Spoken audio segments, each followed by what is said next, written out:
relates to a woman who's cooking during the fast. Is she allowed to taste the food? As long as the person who's cooking the food, whether it be a gent cook or lady cook, there's a hadith in Sahih Bukhari, volume number 3, in the book of fasting, chapter number 25. It says, Ibn Abbas, he narrated, that tasting food from the pots or meals, it does not break the fast. This is a mu'allaq hadith of Bukhari, but it is connected along with Sayyid ibn Shaybah and Bayhaqi, and the chain goes on. It makes it sahih. And it says that Ibn Abbas, may Allah be pleased with him, he says that tasting vinegar and food while fasting. So all these hadith prove that while fasting a person can taste food, but you have to be careful. The food should not enter your throat, you should not swallow the food.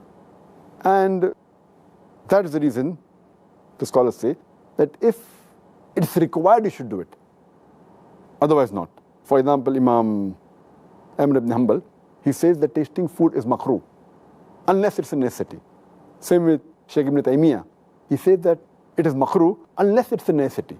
And while it's a necessity, if a woman is cooking food, she has to place the food on the tip of the tongue, so that she realizes whether the food is sweet or salty, and then she should spit it out.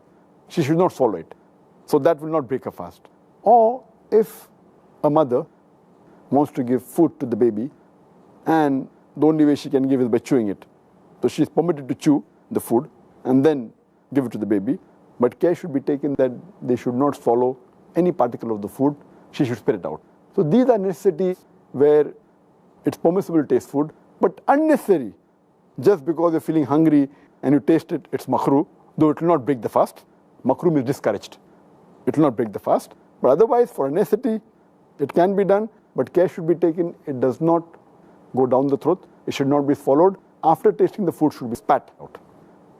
Okay, I'm glad that you corrected me in a way and said we're not gender specific, because of course we know that men do cook and they should be encouraged to do so as well.